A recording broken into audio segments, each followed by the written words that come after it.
0 to 100 real quick. This is 0 to 100 with Natasha and Serena. Hello, everyone. Welcome to 0 to 100. Welcome. Hi, Serena. Hi, Natasha. How's it going? It's going. Yeah. I feel like it's going so fast. I don't know if it's going good, great. It's not going bad, but you know what I'm saying? Like, yeah. I don't even have time to stop and be like, wait, stop spinning. Let me assess how it's going. I know. I was yesterday I was just thinking about like all the things that I'm doing right now at one time, and I was like, oh my gosh, like sometimes I feel like I'm not doing enough, and then I realize I'm doing probably too much. Well, just to respond to that, I don't always follow this, so I'm not saying that it's easy, but what I try to do is always think like a bear. And they go into hibernation. So when they are, going and collecting their food and all the things they need to take into their cave or wherever they live and wherever they're going to hibernate, then that's probably like a busy time for them. But when they're hibernating, they're probably not in the cave like, oh, not doing enough. Okay. So we have to take it in strides. You know what I'm saying? Like whatever our season is, if this is our busy season, then let it be. But if you have a season where you chill a little bit, do not go looking for stuff to do. That's true. Okay. Well, with that being said, let's jump into our 0 to 100 check-in. Do you want to go first? Splish splash, we're jumping in. Let's go 0 to 100. All right, so since the last time we talked, I have still been very, very busy with my firm, and I am super excited. My partner and I are working really, really hard to make sure that we not only maintain we built our firm on integrity, right? And we want to ensure that we can consistently maintain that throughout. But I realize now more than ever that when you are an entrepreneur, a business owner, you literally wear like 1,000 hats. And I was talking to a friend last night, and she was like, well, that's good. At least you wear the hat first, so you know exactly what goes in to doing each part. And it's like, yeah, but I can't wait to forget it and pass it on to somebody else. But it's crazy. I am doing the advertising. I am doing the networking to bring in the clients. I'm doing the work to work on the clients' cases. So it's just 1,000,000 miles per minute, but I'm loving it. So that's literally all I can talk about because that's all that's going on.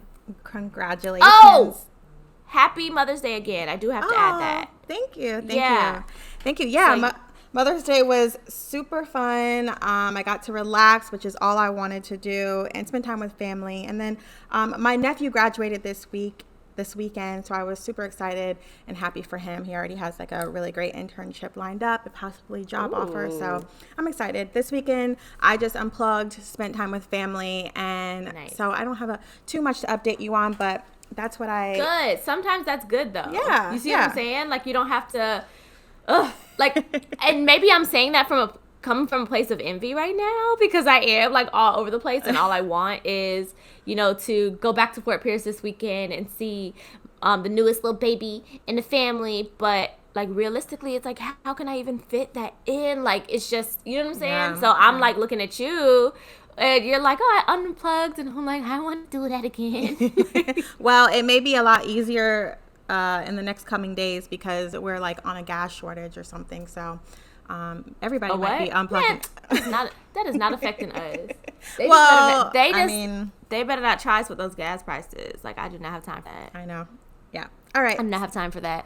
Before we move into it, I gotta add something because we were talking about Mother's Day. Mm-hmm. So did you see my post where I said that I popped a bottle of champagne? Well, it was actually sparkling wine and it tasted like candy. I did. I saw that. And I was like, this is my last year pre-mama or something. I saw that. I got so bad because people close to me were like, wait, there's no way I wouldn't know. Like, are you telling me? It's like, nah, man, I'm speaking into an existence. But this year was definitely my last year without a child. Let's say that. Speak it. No, I when I first saw it, I did. Part of me was like, whoa, is she making some sort of an announcement? But then it was like, no, she's claiming it. She's speaking it into existence. No, but it is. Whether it happens by the man of my dreams finally finding me, or I do it on my own. But next year, I either will have a child in my tummy, or I will actually have a little wah, wah, wah. Okay, well, in that case, you will really need to focus on your mental health, because it's just another layer of things that like can drive you crazy if you let it. Right. And, you know, we've talked before about mental health, and we've shared little bits and pieces of our own story. But, you know, listen, an investment is knowledge. And an investment in knowledge, it pays the best interest. I don't remember who said that, but I know it's a quote. I didn't say it first. But if you think about it, if you spend the time learning something, like really learning it, think about like your return on that investment. So it's the best interest. In this episode, we are bringing you the 411 on mental health, the who, the what, when, where, why, and how on mental health. So brace yourselves while we unload all the info you need. You're either listening to this podcast right now because you're supportive and just rock with us, or because you are interested in mental health, whether from an awareness standpoint or you're exploring and or seeking understanding as part of your own personal journey. And Serena and I agree that what mental health needs is more sunlight, more candor, and more unashamed conversation. Yes. So segue again. Glenn Close. Do you know who that is? Glenn Close? I do. She's an actress. Man, I didn't know who that was. So I found this quote and I was like, oh my God, I love this. This is exactly what Serena and I have been talking about. This is what we're trying to do. And of course I got distracted. You know how I do, because I did it twice and we've only been in this for like 10 minutes, or like 5 minutes. But I started looking up who she was, and I'm like, the name sounds familiar. Her face looked familiar, but no, I don't know her. And then after I learned things like she's a Pisces and she's 5'5", I noticed that she was Cruella de Vil in 101 Dalmatians. She was. I've remembered everything else she's done, but she was. Wait, is she The Devil Wears Prada? No, she was in a show called Damages. She played in Fatal Attraction. She's like a iconic actress, I would say. Yeah, that's what I'm saying. Like, I know I rocks with her, but I was like, why do I rock with her? And then I saw 101 Dalmatians. All right, sorry. Okay, so let's flip it up a little bit. You know, typically it's like the who, what, when, where, what, whatever. We're gonna start with the what. So Serena, tell us, what is mental health? What is mental health? Well, actually, I did not look up that part of the what. What I looked up was what are the major mental health issues that are plaguing our society. So I don't know if you want to explain what is for mental health before I jump into that. I feel like that would be backwards. I got you. So mental health is basically like our emotional and our social and psychological well-being. So we always talk about, if you ask someone like, it is a weird question, but if I say, Serena, are you healthy? You know your brain is going to go to how you felt the last time you went up 2 flights of stairs, right, or what you ate yesterday, things that affect more of your physical health. But your mental health is probably, I don't want to say more important, but at least minimally equally important, because your brain is the driver of your ship. This is the captain of your ship. So you have to take care of your brain. Mental health, it refers to your cognitive and behavioral, your emotional well-being. It's how you feel, how you behave, how you think. So it goes on from there, because it affects like how you handle stress, how you deal with other people, and the choices that you make. So your mental health can even affect how you take care of your physical health as well. That's true. Very good. I like that. That was like a quick explanation. So I get a gold star. Yes, you do. So when I looked up mental health, I looked mostly, there's so much out there now because we are shining a light on it and talking about it more. There's so many studies. But I focused on millennials because I feel like we're millennials and a lot of our audience out there is millennials. Not to say that we're not going to focus on anyone else listening, but I just want to kind of focus on some of the things that are plaguing us, because I feel like now as millennials, we're talking about it more. We're known as like the therapy generation because we do talk about our mental health and talking about getting therapy. So, but we also suffer a lot from mental health. I looked up what are the top 2 mental health disorders that millennials suffer from, and it's anxiety and depression, which I know this because I feel like almost everyone that I know suffers from some form of anxiety. And at first, maybe about 10 years ago, I didn't even know what anxiety was until I even met my husband, and he suffers from it a lot. But I saw Blue Cross Blue Shield did a study on millennials and mental health, and it said that there has been a 47% increase in diagnoses of depression in millennials. Not just millennials, you go even a step further and you look at Black millennials and Black youth, and there's been an increase of 73% of suicide attempts, which is insane to think about that. And then I started to look at like why are these numbers going up? Why are we seeing more depression? Why are we seeing more anxiety? And a lot of it has to do with burnout from jobs. We have longer hours, our wages are lower. We also are dealing with social media and the pressures of social media. Now we're seeing more of ourselves and our peers and judging whether or not we're where we should be. We have a higher standard of perfection. So we feel like we have to be perfect in everything. Also, we feel like we're behind. There's student debt. There's healthcare that we don't have.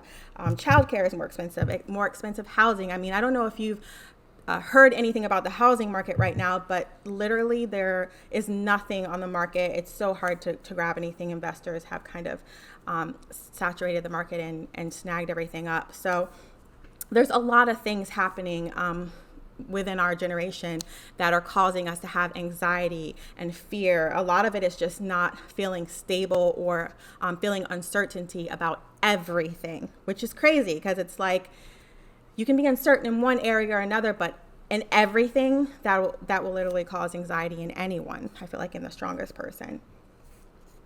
Not to mention. So one thing I just want to comment on that with regard, when you started off, you kind of introduced the focus being on millennials and the increase being from what it has been to what it is now with our generation. And I thought to myself, but why? Because, immediately I'm like, well, we had to deal with this.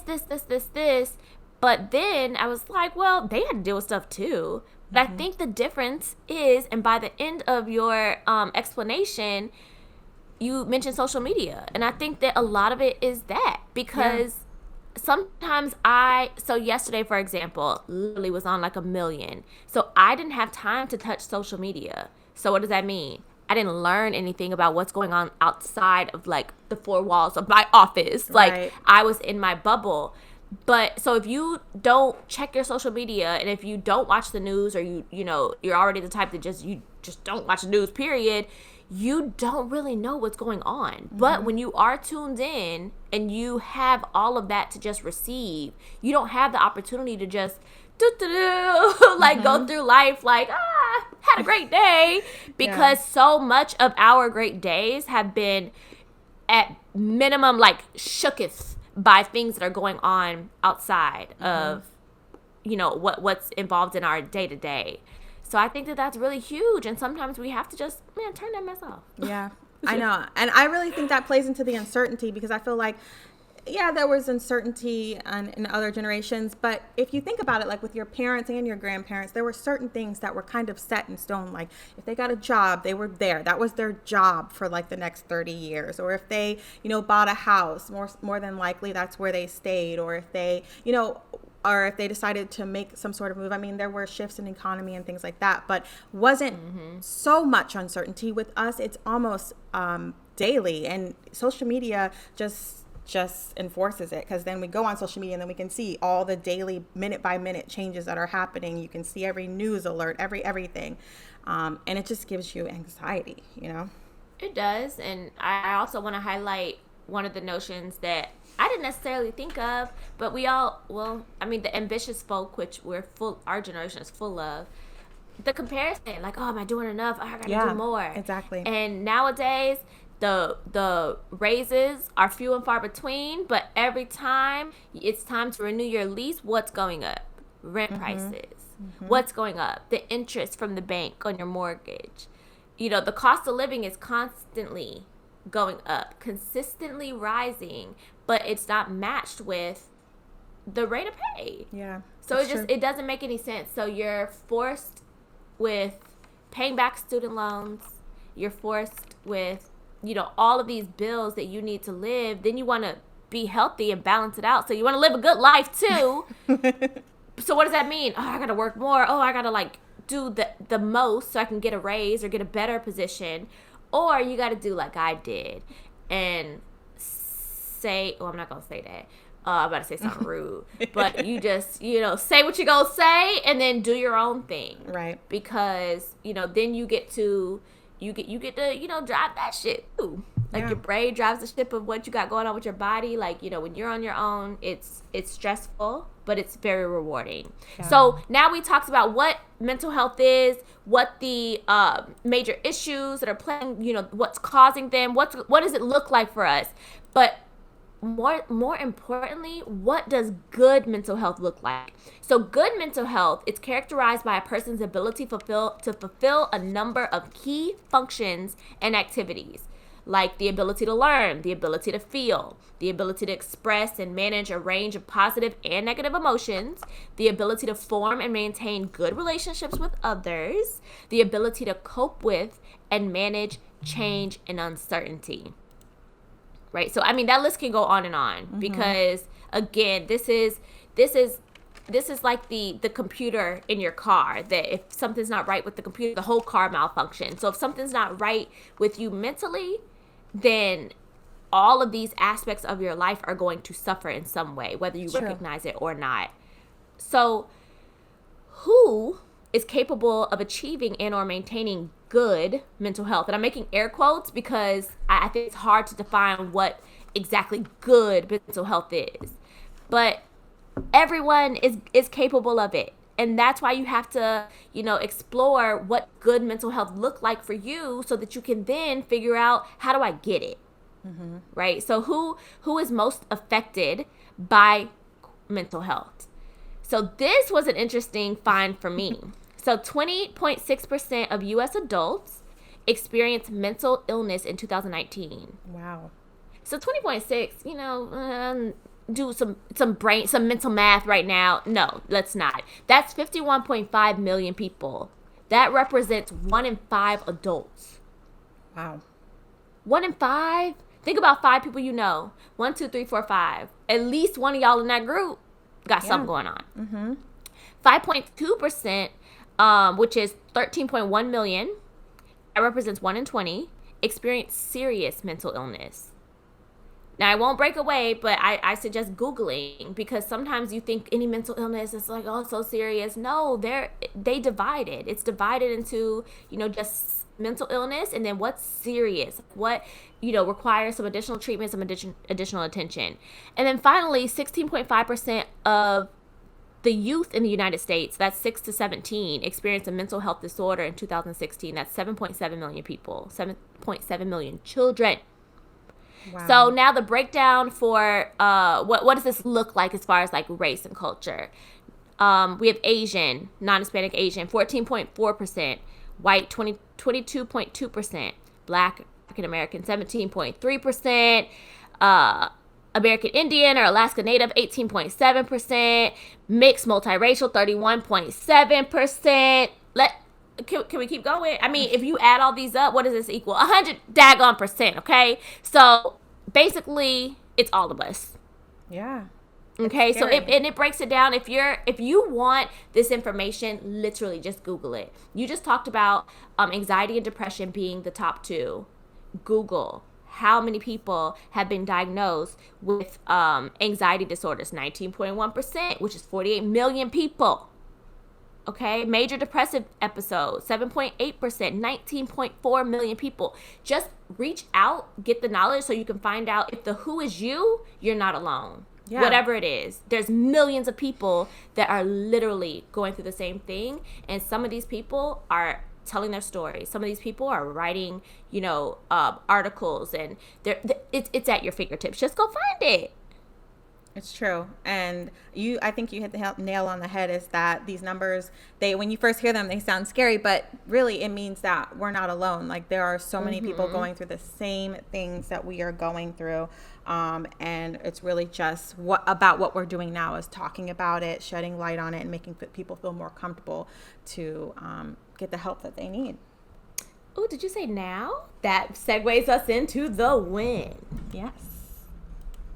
And that would be me. So when this month is Mental Health Awareness Month, but any time is really the right time to address your mental health. We have Awareness Month, awareness days, things like that, just to kind of bring it all together and make loud noise at one time. But at the end of the day, mental health, there's never a wrong time to focus on your mental health. It's your health.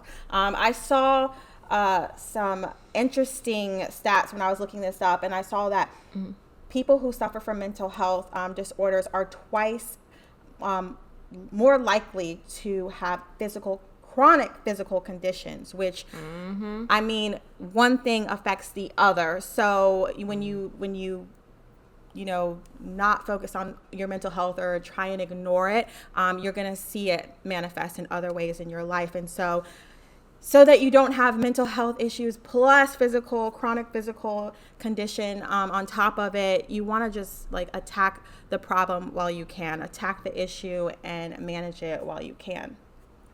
True. And I mean, you should definitely start assessing your mental health and focusing on it now, every single day.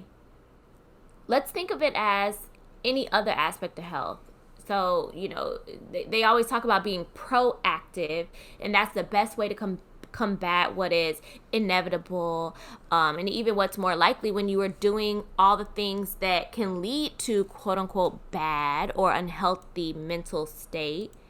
So like if you think of preventative with the physical health, I think that's more it's easier to like wrap your brain around that. So like if you want to change your diet before you have cholesterol issues or you become pre-diabetic, so then you exercise and you do different things that the doctor can recommend so that you don't have to start taking medication for those conditions, those illnesses. But or you exercise and you eat Cheerios, so it can make your heart healthy. So those are the things that you can do to help your physical being. You can do those things for your mental being as well, and you should start doing them now, like right now. Like, didn't you start now? Didn't you start Googling already? No, but for real. So start yesterday. What does this do? Yesterday. So let's get into it. And now let's go ahead and get into the why. So why is all of this so important? So, I mean, I think that you having a healthy, a good, quote unquote good mental health, when your brain and your mind is all good and healthy, the most important thing that I want to kind of talk about with regard to that is a coping mechanism. So when I'm not in my best mental state and something happens that's outside of my bubble, I am that little emoji with the white steam like coming out of the nose, and it's like, ah! But when I am, on my game and I'm taking care of myself mentally, I can cope with stuff a lot better. And it's kind of like, nah, Kanye shrug, like move on. You know what I'm saying? Mm-hmm. So we've kind of had things leak into the why, because I think the why, I mean, we can literally ask the question why in like 1,000 ways. Like, why is it important to talk about? Why is it important to focus on? Why is this important to be aware of? Why should we address our own personal mental health? Why? But the why, we should be past that by now, don't you think? Yeah. So like, we should already understand that mental health is important. So we shouldn't even, like, if someone says, hey, listen to 0 to 100 with Natasha and Serena because they discuss mental health and they give you the 411. If someone says, well, I don't want to know about that, but lock them down to a chair and have them listen to this or Google some stuff and feed it to them, because the why should not be something that we are still pondering. I think people are still, when it comes to health in general, I think there are so many people out there that are still just so afraid. I know people who are afraid to go to the doctor because they don't want to hear anything bad. And we know, I mean, we've been talking about cancer and diabetes and heart disease for years, you know, and being healthy in those ways. And people are still afraid of talking about those things and going to the doctor and doing all the things to be proactive about it. And I think it's the same for mental health. You know, it's still a scary thing, and rightfully so for some of us. It's still, when it comes to your health and you feel like there may be something not quite right, it is scary, no matter how much we talk about it. And so I think just making people feel comfortable and know that they're not alone and that it's okay, like just reinforcing that all the time is so key and so important. And so that's why it's important, I think, that we continue to bring awareness and continue to talk about it, continue to make people feel like it's okay. Keep drawing them out of that comfort zone of fear sometimes, you know? More sunlight, more candor, more unashamed conversation. Mm-hmm. I think at the minimum, for those that really, so it seems like it blows my mind to think that someone would say, oh, your mental health, that ain't important. Just keep it moving, go work, you know, clock in, clock out, and do the best you can. Then if that really is how someone thinks, then that's fine. Maybe we could change our mind. We'll keep trying, you know, through this and other things. But at minimum, don't discourage other people from focusing on their mental health. If you like living unhealthy, or if you feel like you just healthy without having to do anything, then great for you. Okay, so at a minimum, don't go around here darkening the sunlight and turning unashamed conversation into shameful conversation. Just don't do that. Okay, just leave it alone. Exactly. So that kind of leads into our next segment, which is where are we in addressing these issues? Why isn't the end? We have to figure out, like, where are we with talking about mental health stigmas, treating mental health issues, and providing affordable access to help, therapy, and resources. And that's a big one, because I believe a lot of us, when we go, you know, it kind of ties in with the why a lot of us don't address our mental health issues, is because we are deterred and seeking help because we feel like it's too expensive. We don't know where to access the care. We don't know if we can afford it. And a lot of times it's not covered by insurance, depending on what you need. Sometimes the resources are scarce in our area, depending on what you need. And so where are we in addressing this? So to decrease in stigmas, a survey was done with 900 millennials conducted by American University, and it said that 85% said that they have no problem making friends or working with someone with mental illness. 60% said that they would date someone. 70% said they were comfortable with visiting a counselor, and 75% said they were open to discussing mental health topics with others, which is great. But that's in just in the millennial population, which is why we're known as the therapy generation.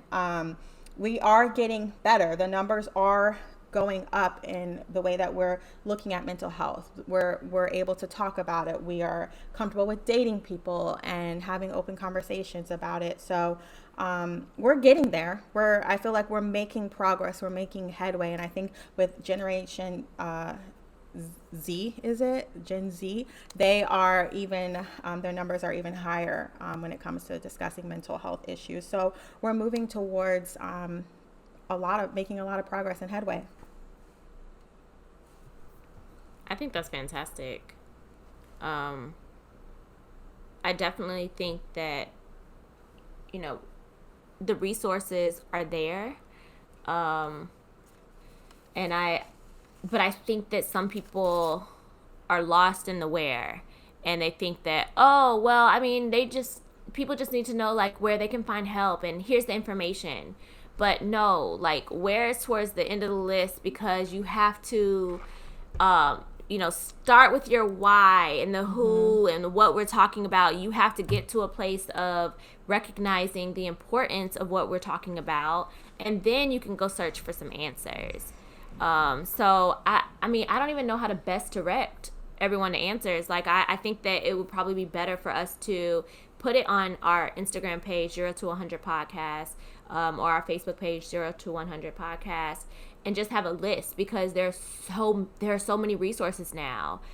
There are programs that are dedicated to providing counseling, support, whatever you need, even if you don't have insurance. So that's not a hurdle anymore. You just, it's about knowing about it. So I don't know if there's one concise website that you think that we should provide, but I definitely think we should, list it on our, website, because there is like MHA, which is Mental Health America, MHAnational.org, and then what's the other site I like? AMLY. I mean, you could even go to like WebMD and they have stuff, but we'll do the hard work for you, because all we want you to do is take in the information, and from there get the help you need, because we all need help. So shoot, sometimes I'm finding the information for myself. It's Just true. being It's real. True. It's true. I will add though, a specific situation that I'm personally dealing with, that maybe I'll share when we get to the personal stories episode. There are resources out there, and there are things that you can access, but it's just I think it's the bureaucracy of it. It's just like, they make it difficult to access. So, yes, you can access things for free or get it under your insurance and all these other things, but the runaround that you get and the time that you really have to dedicate and be on top of things, it can make it discouraging. So if someone is already apprehensive to getting some sort of help or seeking help, if they call and then they're like, oh, well, you got to call here first and then get this first and then get that first, it will totally discourage that person from moving forward.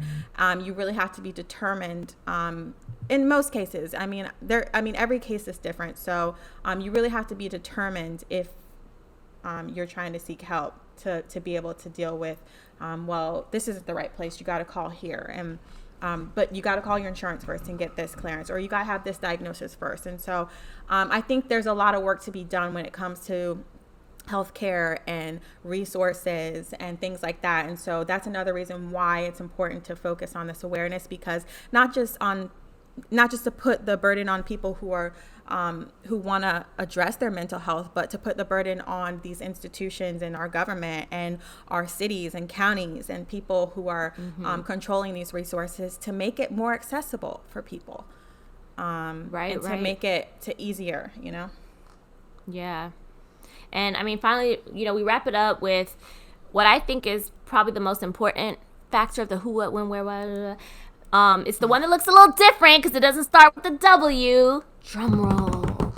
The how. So we could talk about, planning, and we could do hypotheticals and scenarios all day, but what is all of that worth if there's no execution? So the how will look different for every single one of us. And we have to accept that. Like, you for real have to accept it. But, while we can't discuss, here's a list of 100 things that you could do. But, I will leave you with this. So you achieve and maintain a good mental health by first embarking on what will be a never-ending journey centered around your mental health. Learning what you need and how to get it. That makes sense? Mm-hmm. Yeah. Then by taking it day by day, or minute by minute when you can't go day by day, or even second by second when that's what you need to do. The how for little Natasha, y'all remember her? Mm-hmm. That's going to be much different than what big Natasha's how looks like right now. So you can't expect the same thing to work forever, but that's why you start now. That's why you explore, embark on that journey, and you commit to rediscovering by putting your healthy mental state at the top of your list. Like, every day you make that commitment. Exactly. So that leads us right into resources. I mean, there are a couple resources that I want to list. There's, first of all, if you know anybody who may be struggling with depression or even considering suicide, there's always a National Suicide Prevention line, which I will post the number on our social media, but it's 1-800-273-8255. There's crisis lines you can text if someone is in an emergency. You can text HOME, the word HOME, HOME, to 741-741. Then just to get resources if you're not in an emergency, if it's not a suicide that somebody's attempting, but you know that they need help or you know that you need help, you can go to mentalhealth.gov. I think Natasha also mentioned a couple websites as well. Do you want to mention those again? No, that's what I was saying. Like, I mean, who's riding in their car right now, grabbing their phone, you know, writing this stuff down? So that's why true. I think we'll just put it on our pages. So okay. Instagram 02100 podcast and Facebook 02100 podcast. We'll just, you know, create a post that will be easy for you to screenshot, pass on to someone that needs it, save it for when you may need it, and while you're there, stop by and say hi. Definitely. And so, yeah, we'll list all of those resources on our social pages. And then we will be, in an upcoming episode, we will be sharing our own personal stories of mental health. And we want you to share your stories with us as well, because we'll share them as well in that same episode. So write us on social media. You can DM us, PM us, send a smoke signal, write, you know, whatever. Our website is 02100 podcast@gmail.com. You can email us there as well. Because, again, the key is that to bring awareness and let people know that you are not alone. We all are struggling in some way. We all have to address our mental health in some way. Nothing is too big or too small. So we want to hear from you. Send your stories to us. Please. And share a story, save a life. Yes. No, for real. No, like, really. That's literally the truth. Mm-hmm. All right, so that's a wrap. Yep, that's a 411. And until next time, bye guys. Bye.